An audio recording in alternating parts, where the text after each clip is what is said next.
Salut à tous et bienvenue dans Sortie de Veille, le podcast quotidien de Mac Génération. On a échappé au pire, mais jusqu'à quand ? Les pays de la zone euro, dont la France bien sûr, ne vont pas subir la hausse des prix des abonnements à iCloud+. Apple a eu la main lourde, par exemple au Royaume-Uni, le tarif a grimpé de 20%. On s'en reparle dans le Flash Info. En deuxième partie d'émission, on va revenir avec Stéphane sur un phénomène bien enquiquinant. La fonction de détection des accidents de voiture de l'iPhone 14 engorge les centres d'appel des urgences. Une problématique qui touche maintenant les festivals de musique. Rendez-vous dans quelques minutes pour tout savoir. Nous sommes le mercredi 28 juin, voici les actus qu'il ne fallait pas manquer ce matin. Apple a augmenté les prix de l'abonnement iCloud+, mais heureusement pas encore en France ni dans les pays de la zone euro. iCloud+, c'est tout simplement ce que vous vous offrez quand vous achetez du stockage supplémentaire chez Apple. Ça peut aller assez vite vu que la formule gratuite de base se limite à 5 Go. Rapidement, on se retrouve assailli de messages et d'alertes de l'iPhone qui vous demandent d'allonger les bifetons pour stocker plus de trucs dans le nuage d'Apple. En l'occurrence, les prix ont donc augmenté au Royaume-Uni, en Scandinavie, en Europe de l'Est ainsi qu'en Amérique du Sud.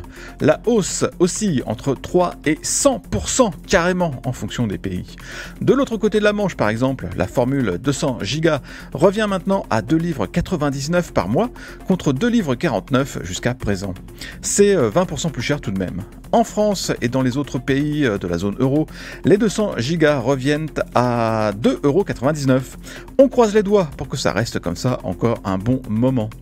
En plus du stockage supplémentaire, iCloud+ comprend tout un bouquet de services, comme la fonction de relais privé pour surfer sans partager son adresse IP, le masquage de l'adresse courriel, des domaines de messagerie personnalisés ou encore la prise en charge de la fonction de vidéo sécurisée HomeKit.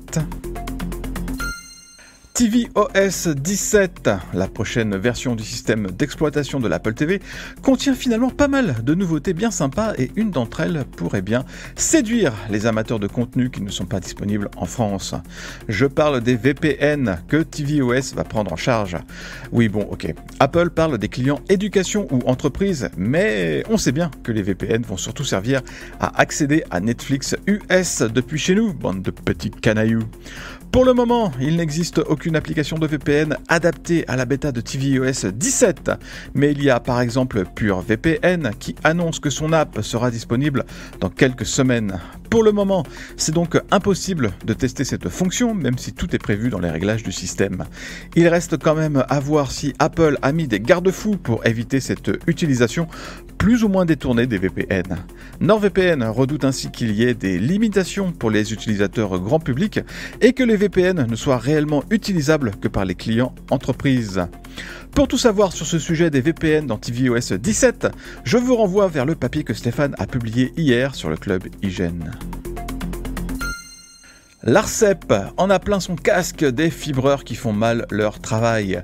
Si le taux de panne moyen dans le réseau fibre en France est de 0,12%, il existe de sérieuses disparités entre les sous-traitants des grands opérateurs et les territoires. C'est pourquoi le gendarme des télécoms a décidé de prendre le taureau par les cornes. Début juillet, l'Arcep publiera en effet une carte qui citera nommément les fibreurs qui ont le plus grand taux de panne. On connaît déjà quelques-uns de ces chiffres et ils ne sont pas glorieux. Le réseau Sécantique dans l'Essonne aurait un taux de panne de 6,5% par exemple. Alors, il existe des raisons qui expliquent ces mauvais résultats. Le réseau peut être ancien ou mal construit. Il arrive aussi que les sous-traitants débranchent les prises des autres opérateurs histoire de gagner un peu de temps. Mais évidemment, ça met tout le monde dans la panade. La carte de l'Arcep devrait aider à faire bouger les choses. Et c'est important parce que c'est bien beau d'avoir la fibre, mais il faut que le boulot de connexion derrière soit bien fait. Apple continue de muscler le catalogue de son service Apple Arcade avec une discrétion qui ne fait pas honneur à la qualité de nombreux jeux proposés dans cet abonnement.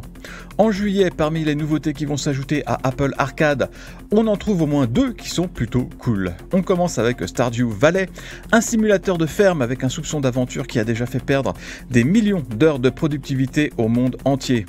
L'autre grosse sortie, programmée le 14 juillet, n'est autre que Ridiculous Fishing, un super jeu d'action qui était sorti sur iOS en 2013, mais qui n'a jamais été mis à jour pour supporter les iPhones et iPad récents. Le principe est simple, le joueur doit envoyer un hameçon le plus profondément possible pour récupérer le maximum de poissons. Ça, c'est la première partie du jeu. Quand la poiscaille est sortie de l'eau, il faut sortir la sulfateuse et flinguer tous les poissons.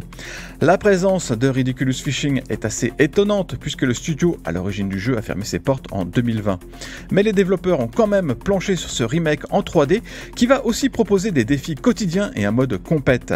Alors c'est sûr que c'est pas Street Fighter 6 ou Final Fantasy 16, mais bon, on prend quand même.